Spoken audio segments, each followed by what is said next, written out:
Hello, and welcome back to Reading Tintin, A Personal View. This is Sean, half of Sean and Kiara.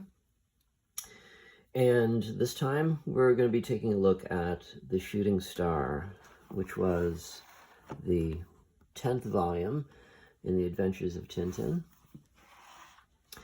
And I'd just like to say that if you are enjoying these videos, if you appreciate what I do on this channel, then please hit the like button, or even hit the subscribe button. It really does help me out. And I'm a cartoonist. My wife and I published our first graphic novel, Lucy in the Sky, published by First Second a few years ago, and we're finishing up our second one called Rhiannon's, coming out soon, also from First Second. And if you're interested in what we're doing, please go to our Patreon site and consider becoming a paying member. And now, on to The Shooting Star.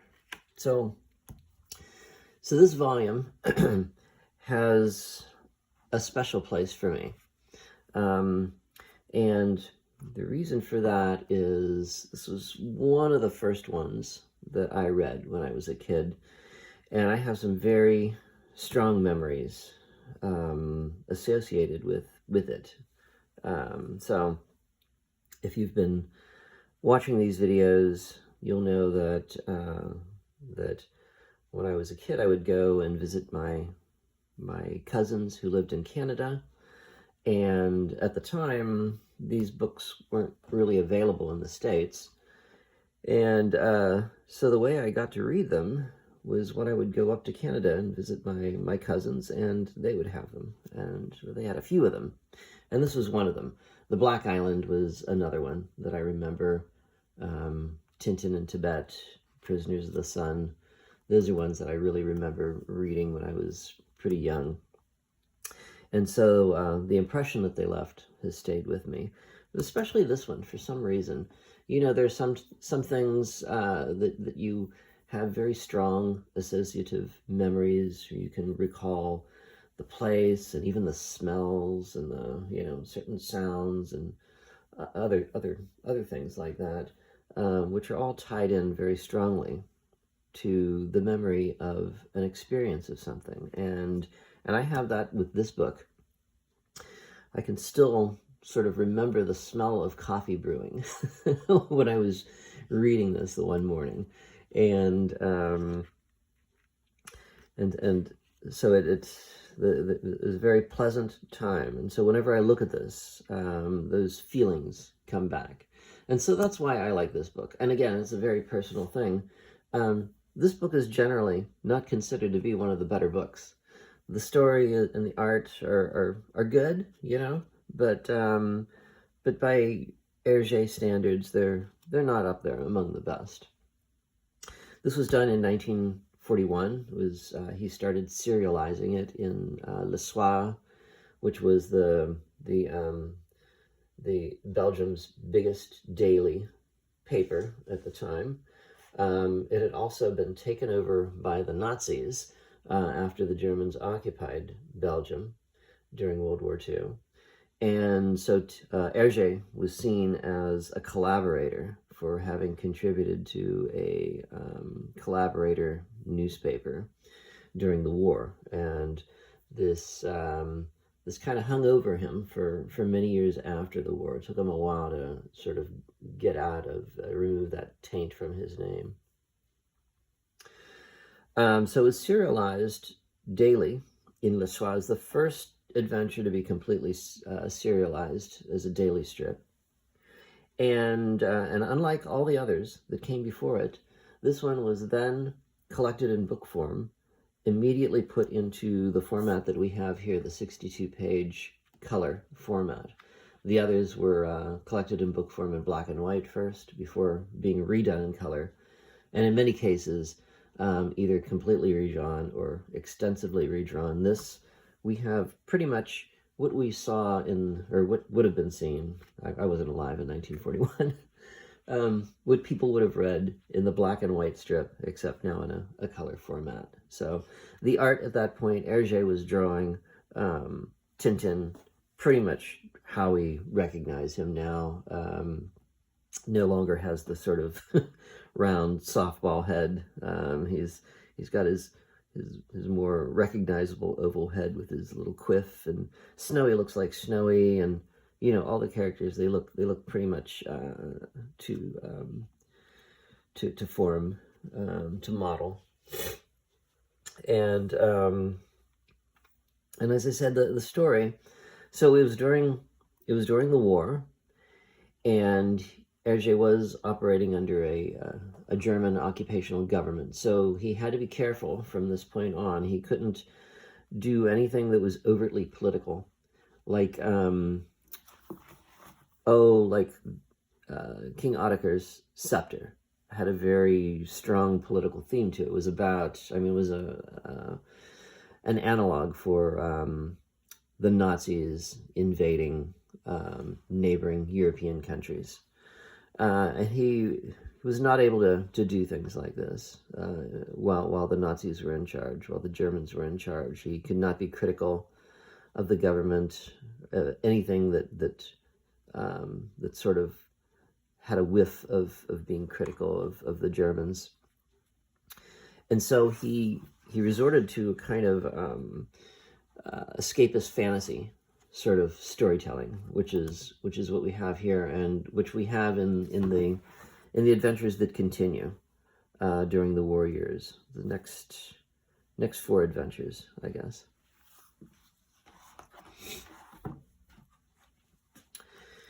And so it was serialized in 1941, and it was then collected in book form in 1942. And so we'll get the French version out of the way, take a look at the English version. This copy of my English version, I bought this much later, sometime in the 1980s. I was already an adult. And my copy here is from Little Brown. You can tell this would not have been purchased during one of my Canadian trips. I always like the little the front piece here that Herge includes in the books, the big telescope. So we start off Tintin walking through the streets of Brussels with Snowy. Again, we started in his hometown, like some of the others, and he notices a shooting star, and then he happens to notice that there's a strange star in the Big Dipper constellation, and it's not supposed to be there, and it's bigger than the others. He goes home to phone up the observatory to find out what it is, and can't get through to anybody to answer his question. Takes a look out the window, and he sees the star is getting bigger in the sky. So he decides to go to the observatory himself. And while he's there, he runs into this character coming down the steps, who we shall learn his name is Philippolis the Prophet. And as he's coming down the stairs, he's got kind of an unhinged look to him already. Even his walking stick is crooked, and some literature pamphlets stuffed in his pockets, and he's ranting about a judgment. Whoa, yes, a judgment. That's what I told them. So Tintin comes up into the big telescope room, and this is one of the panels that Herge, when he reformatted the strips to put into book form, he had to increase some of the material to get up to the page count, the 62 page count. And so some of these panels, these large panels like this, were meant to take up some of the extra room. And as I said, even though that the story is, you know, kind of escapist fantasy fare, already there's this sense of foreboding, the strange star in the sky. He notices that it's getting hotter. It's hotter than usual. The star is getting bigger. The prophet warning against a judgment. So this was reflecting I think a kind of a general sense of foreboding that people in Belgium were feeling under the Nazi occupation. When he's in the observation room, the telescope room, he looks in the telescope and he catches sight of a gigantic spider. And it turns out that it's just a spider crawling across the lens. And here we have, like in the Black Island, Snowy is laughing at him for being afraid of a harmless little spider. That's all it was, scaring them out of their wits. And as it comes down on its webbing right in front of Snowy's nose, he is terrified of it. These little gags, you know, I've said before that one of the gifts of these Tintin books, one of Herge's skills, was as the comedy, the physical comedy, and the jokes, which are, you know, kind of silly, but they still make me giggle as I read them now. I also like this this scientist here, the director of the observatory. His name is Fossil, and the shape of his head always struck me as really great. It's almost kind of like a boomerang or a crescent moon. It's like an impossible shape for a skull. And Herge will do this. He'll draw the sort of the old scientist characters having these odd shaped heads. This guy over here, his assistant, kind of has a head looks like a tomato or a turnip or something. And even Philippus, the prophet, will see, well, he has a hat on there, but we'll see he's also got a strange shaped head when he reappears. And here the director, the sequence here, this is we don't often see close-ups like this in Herge. But these three sequences, they get closer, each one, and you can almost hear the sound effects as if this were in a movie. Boom, boom, boom. The end of the world. Yes. So he's told Tintin that he and his colleague have calculated that it's a meteorite and it's heading for the Earth, and it will completely wipe out the Earth when it hits. And they've predicted that it will hit it at 8:12.5 a.m. the following morning. And he's rather pleased at having made this calculation, because he'll be famous. But he says, tomorrow I shall be famous. But of course, the world will be destroyed, so what does it matter? But he's concerned about his scientific fame.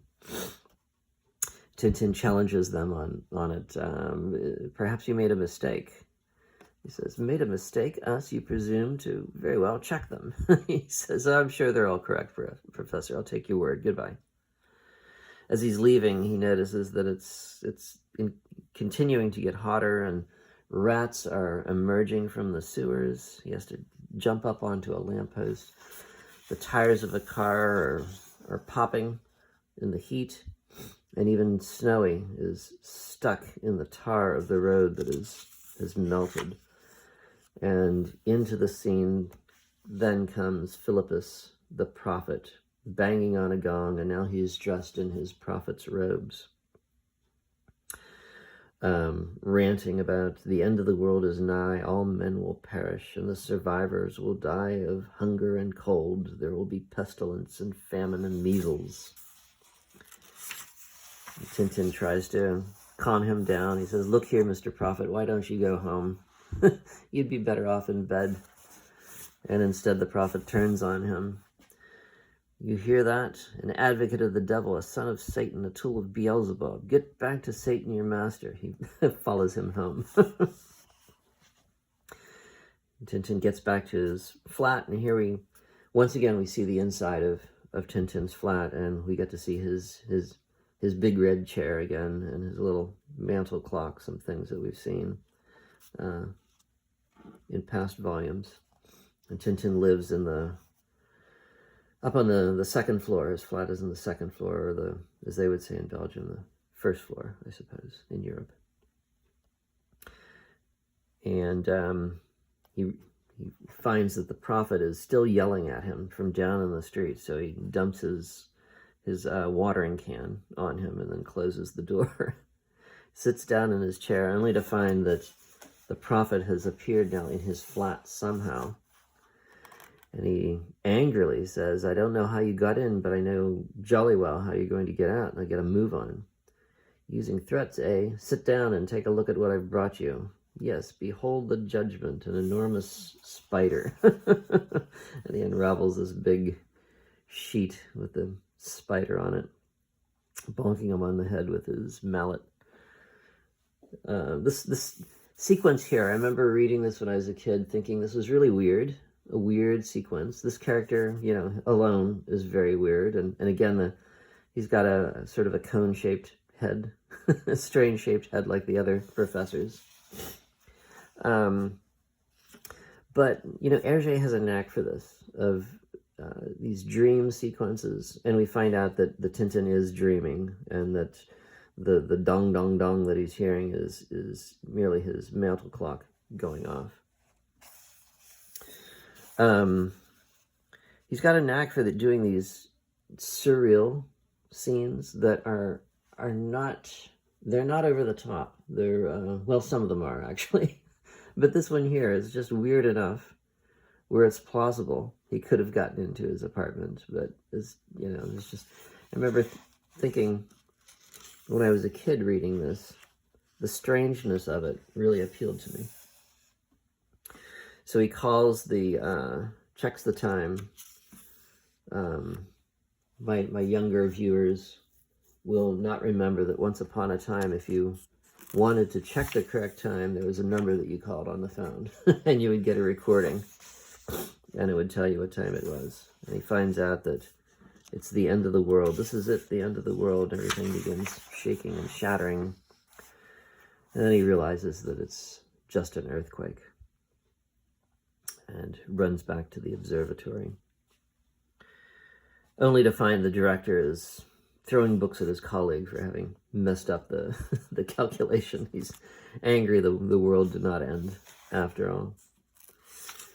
But he comes back with some good news, that in fact the meteorite has crashed on the Earth, and they've detected a new metal on the meteorite. And so the professor is pleased at this, because now he can claim to be the discoverer of this new metal. He says, "I, Decimus Fossil, have discovered a new metal. I shall give it my name, Fossilite."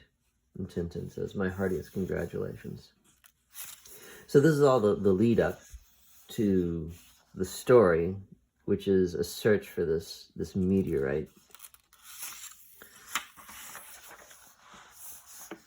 Then his assistant brings him some bad news, that the meteorite has actually crashed into the ocean. So now he's despairing that he shall never be able to get to his meteorite. On the way back, Tintin realizes that, like this brick sticking out of the water, that the meteorite might actually be sticking out of the ocean. So he comes back to tell the professor that, and the expedition is on. So we have the radio announcing the expedition to Arctic waters in search of a meteorite that may have a new metal. And we have here the scientists, along with Tintin and Captain Haddock, who are going to be a part of the expedition, and all these very interesting looking scientists here. All the scientists were from either Axis countries or countries that were neutral or sympathetic to Germany. Herge had to be careful with this. And the villains, originally, the villains in the story were Americans. It was changed, though, when I guess when he went to do the color edition, or I'm not sure exactly when that was changed. I'll have to check to see when that was changed. It might have been later when translations were being made.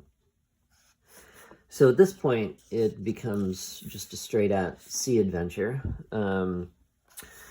They're going to come aboard a ship called the Aurora.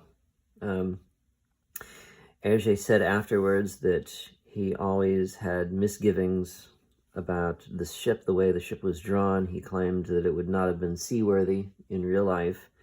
I don't know. It always looked fine to me, but I'm not an expert on marine craft. But he did take some time with the next book to better research the ship that they were going to be on in the next volume, The Secret of the... Not the next volume, the one to come, the Red Rackham's Treasure. So the Aurora is being captained by Captain Haddock, who is making his second appearance, and from this point on will be a regular character and will really be kind of take the place of Snowy as Tintin's Dr. Watson. Snowy, slowly becomes relegated to a lesser role in the stories, mostly for comedic effect.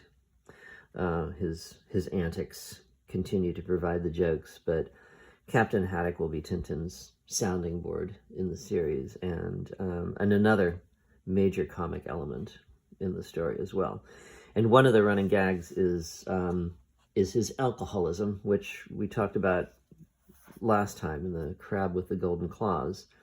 And at the end of that story, he had become a member of the Society of Sober Sailors. He'd given up drink due to all the trouble it had caused him, especially in that adventure. He'd nearly killed Tintin a number of times because of his drinking.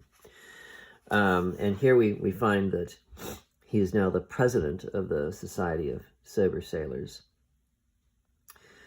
And yet we see him closing his medicine cabinet aboard his ship, and we get a little glimpse that it's stocked full of whiskey. So we know what we're in for, how true the captain stays to his vow of sobriety. And his drinking is one of the major things that provides comedy and jokes in the series, which is not kind of sad. It is very sad. Drinking, alcoholism is nothing to joke about, but still makes me giggle. I'm sorry. He's a funny character.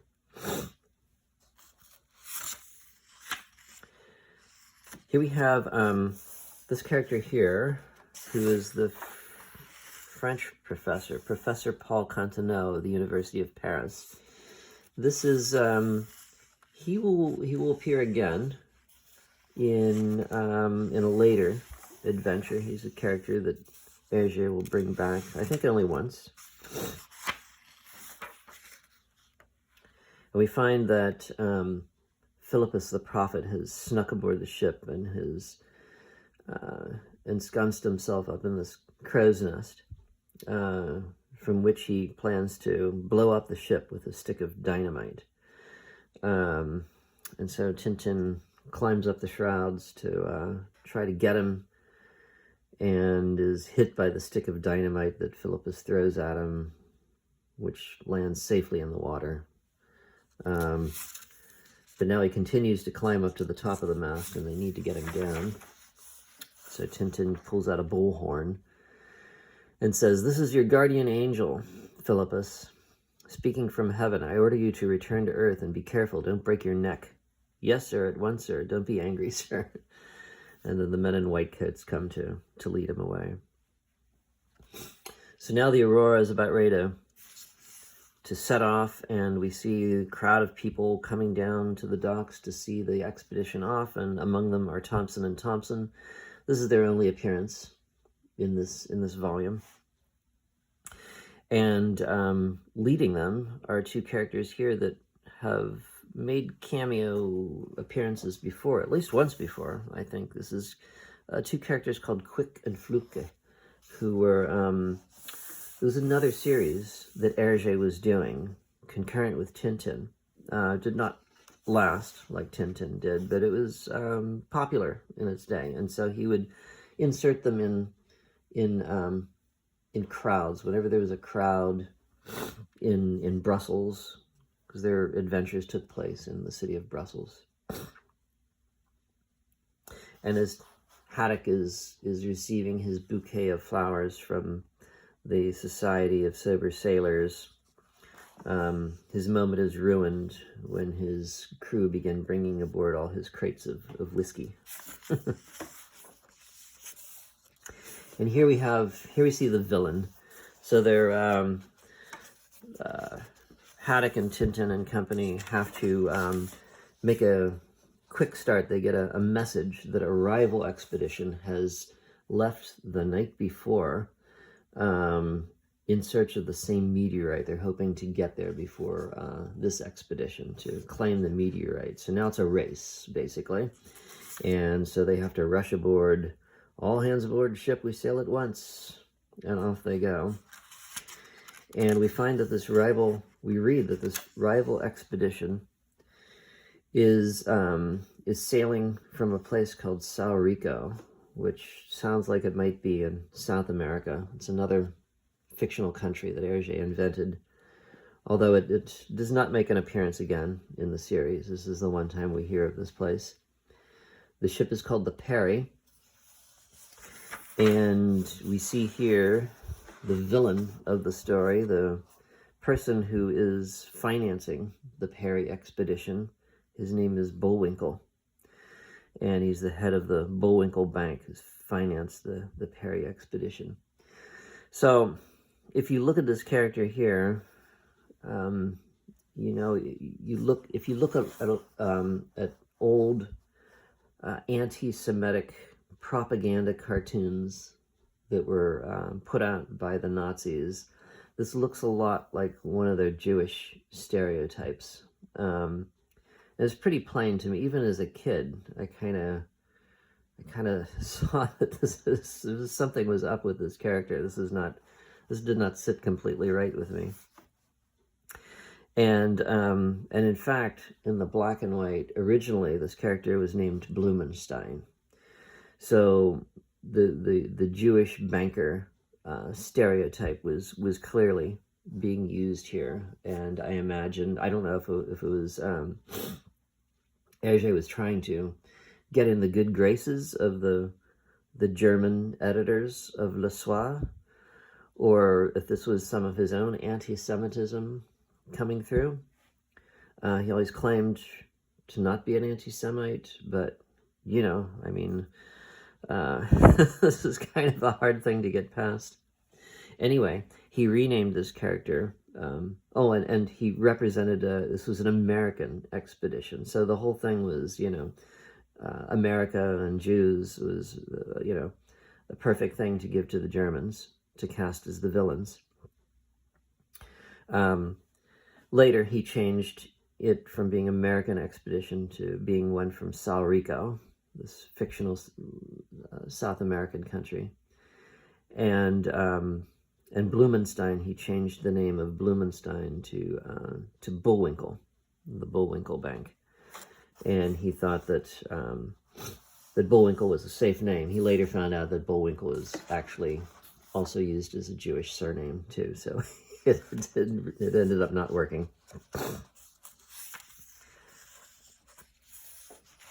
A running gag in the story is that Snowy is constantly trying to get into the kitchen to steal the food. There's a battle of wills going on between the cook and Snowy, and in this instance, he has stolen all the sausages that were meant for the dinner, and he's happily dozing away in a corner of the ship with some remnants of sausages and a bloated belly.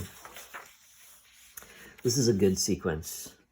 This is very effective. The rocking of the ship, and then it's mirrored by the rocking inside the cabin, and the professor's getting progressively sicker to the last panel. They're literally green. Of course, Tintin and Haddock are completely fine. And then even these storm scenes during the night, the tilt, the angle tilt of the panels is really nice. This panel here is really nice. Tintin comes out and manages to save Snowy before he's washed overboard. And he says, "What a storm, what a frightful storm." He finds the captain happily at the helm here and says, "Oh, it's you. Nice little breeze, isn't it?" "What, a breeze? Isn't this a gale?" "A gale? What an idea. A mere draft, that's all." So the captain says they're in no danger. Ships use their navigation lights, and just as he says that, they happen to look to their left and they see a ship heading right for them without its lights on. They narrowly escape being cut in half by this ship, and we see that it's Bullwinkle who has sent this ship off to try to crash into the Aurora and to ruin the expedition. There's a nice panel here where Fossil opens his porthole to get some fresh air. his eyes, we see his eyes through the splash of water dousing him. And the next morning they are in colder climes. The deck is frozen. Everybody is doing these nice flips. I remember when I wanted to put in a character in one of my comics doing one of these flips, slipping on the floor, I went to check to see how Herge did it, how to get the body just right.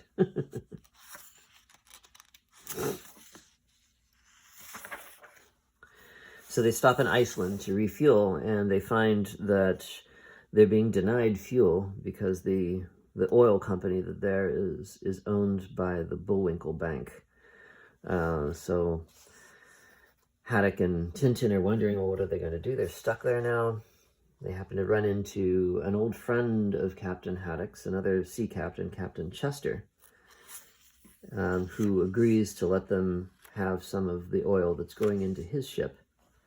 And Chester is not a character that we see again, although we hear from him in the next two-part adventure, The Secret of the Unicorn and Red Rackham's Treasure. He appears in name, as does his ship, the Sirius, which we catch a little glimpse of here, but becomes is the ship that Tintin and Haddock takes in that coming adventure. So here we have they go in for a drink to discuss things. Chester orders up a bottle of whiskey and 3 glasses, and Tintin says, and here we see in past volumes Tintin has had drinks with the others, but I think starting now, probably here, he is a teetotaler. He's not a drinker, and he says, "No whiskey for me, thanks. I'll just have tonic water." And the captain is sort of laughing. "2 glasses, barman, and some tonic water for the lad." And then Chester remembers, "By Jupiter, I've just remembered. I forgot you're the president of the Society of Sober Sailors. You don't drink whiskey, of course. Tonic for you as well?" He's very glum. "You're right. Tonic water. Good idea." And he gets just a little drop in his glass, and he says, "That's enough, thanks." But then he says, "Look, just to please you, I'll take a drop of whiskey in my tonic, for old time's sake. Just a drop, just a thimbleful." He says, "That's enough, thanks," as he fills it up to the brim. And so by the end of their conversation, he's hugging the empty bottle. Again, this is not appropriate humor, but I don't know. I love Captain Haddock. And the man from the oil company is amazed to see the Aurora heading off. They've siphoned oil from the Sirius so that they can be on their way. And again, here's Snowy getting into the food, tipping over the spaghetti dish. And the cook is enraged. Dratted animal, wait till I catch him. And the captain says, that's what comes of leaving doors open. Now look, don't get so angry. It's no good getting cross. A waste of time. Anyway, someone enjoyed your spaghetti. Just keep your sense of humor. As he says that, he slips on a piece of spaghetti. And he starts with his swearing. Billions of blue blistering barnacles. Dratted animal, wait till I catch the little pirate. So they decide that they're close. They're getting close. They're going to go off in a plane to see if they can catch sight of the meteorite, and they see a column of white vapor rising on the horizon. It must be it.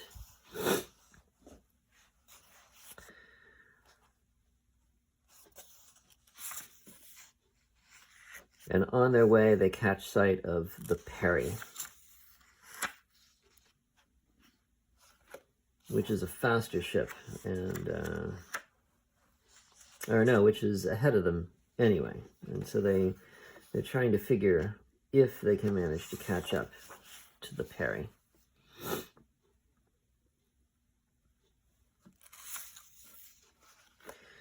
And at first, Captain Haddock is ready to give up. He says,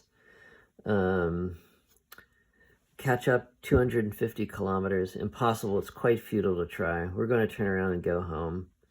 Tintin says, he uses a little bit of reverse psychology on him. All right, I say, Captain, I'm frozen to death after that reconnaissance flight. I think I need a little whiskey. Some whiskey? You? I'll just see if there is any. He goes over to his well-stocked cabinet. You'll have a glass with us, won't you, Captain? You bet I will. Tintin is delighted to see him down his first glass. And thus seasoned, he begins playing the captain. On second thoughts, I really do think the game is up. It'd be far better if we give up the struggle. And now he's changed his tune. Give up the struggle? Never. Blistering barnacles. This is no moment to throw up the sponge. Just when victory is in sight. Thundering typhoons. We'll show those Patagonian pirates what we can do. Lily-livered landlubbers. Come on, we shall see what we shall see. Show a leg. So full steam ahead. And the next day, they can see the smoke from the Perry on the horizon. They are catching up. But just as they think they're going to succeed in overtaking the Perry, they intercept a radio message, a message that is just in fragments, meant to seem as if a ship is in trouble, putting out an SOS signal. So they must make the decision whether to continue on to the meteorite or to turn around and go and try to help this ship who is in trouble. And of course they have to do the right thing. So it seems that all is lost now. So during the night, Tintin has been sending messages off to all the shipping companies, asking them if they have a ship beginning with the letters CIT that would be in the coordinates indicated in the message. And all the messages that they've gotten back indicate no, but they finally get one. And they look up the name of the ship that's indicated in the message, and they find that the ship does not exist. They realize that it's a false message that they've been given, and Haddock is enraged at this, of course. So off they go, try to catch up to the Perry again. They get another message that the Perry is within sight of the meteorite now. And so once again, Captain Haddock is ready to give in. They've beaten us, we're finished. But Tintin says, no, let me take the plane. So he goes off with the plane, and he takes with him the flag of their expedition. He's going to see if he can land on the meteorite ahead of the Perry expedition.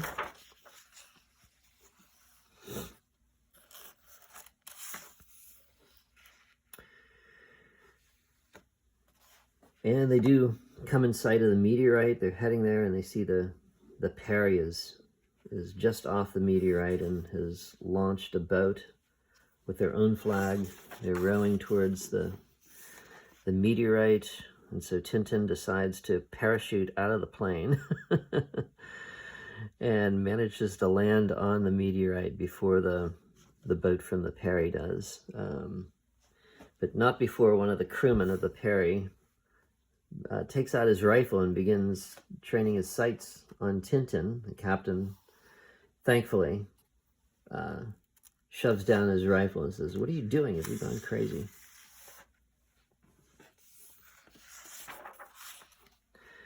So it's all up for the Perry. At this point, they realize that Tintin has beaten them and raised his flag on the meteorite.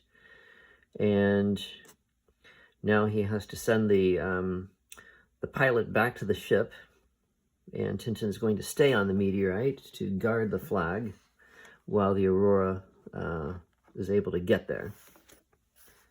So he asks the pilot for any of the provisions that he has on the plane. The pilot throws him the box of ship's biscuits and an apple and some water, and then flies off back to the Aurora. So Tintin and Snowy settle in for the night on top of the meteorite. And here we come to the last bit of the story, which is also one of the stranger bits of the story, more fantastic bits of the story. And the spider makes its return. As he opens his box of biscuits, he finds a spider crawling out, and it runs under a rock before they can squash it. They begin eating their provisions. Tintin eats the apple and tosses the core away. And then they settle down for the night. And during the night, in the morning, he's awakened by a loud boom. He can't figure out what that explosion came from. Another explosion happens, and he sees something over yonder. He goes to investigate, and they find on the ground what looks like some sort of spotted egg, which then begins to grow. And it turns out it's a mushroom, which is growing to a gigantic size until it explodes. And then he finds that they're surrounded by these mushrooms that are popping up and exploding as they grow to gigantic size.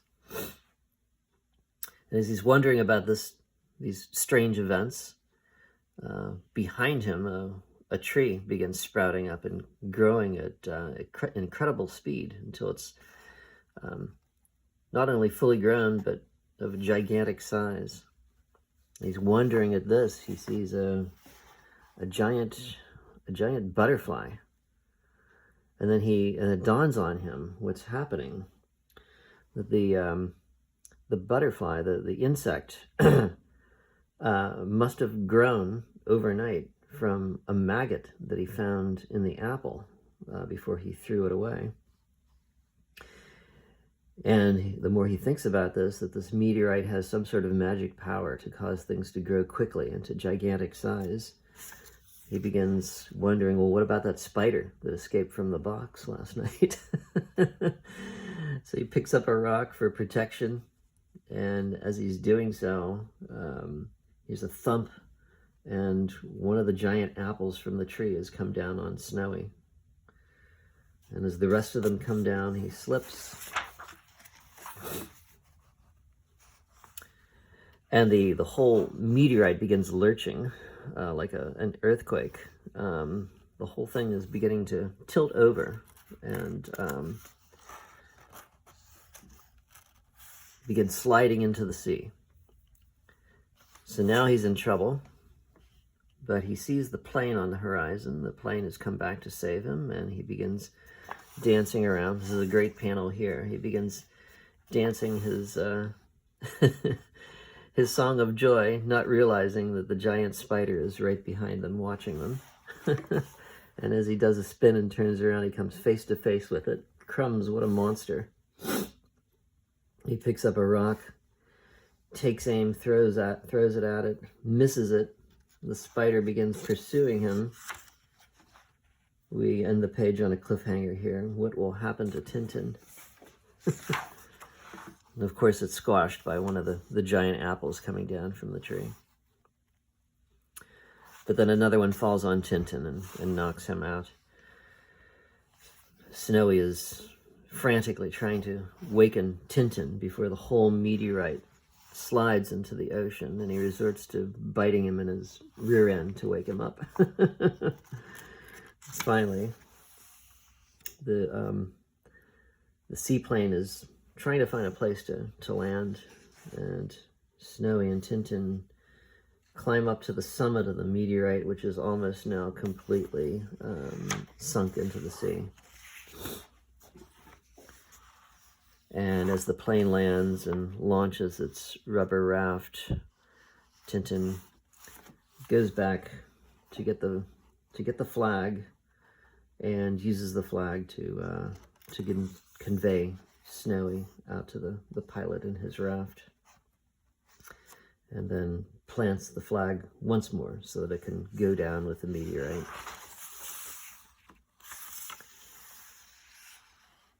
And after some few more misadventures, Tintin returns on the plane with Snowy and a piece of the meteorite that he has managed to save to bring back so that it can be analyzed for the metal.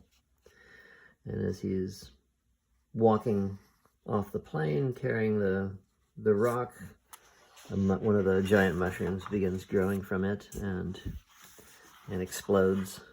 One last boom. And here we have, we find out what happens to the villain, that criminal investigation has been opened into the people backing the Perry expedition, and we see the villain sweating about his comeuppance. And the last gag at the end, which is kind of an anticlimactic gag, but they're wondering why the captain is so preoccupied lately. And he has his spyglass. He says, land ho, thundering typhoons, land ho, and it's about time too. And Tintin says, why, are we out of fuel? Captain says, worse than that, we're out of whiskey. Wah, wah. The end. And that does it for The Shooting Star.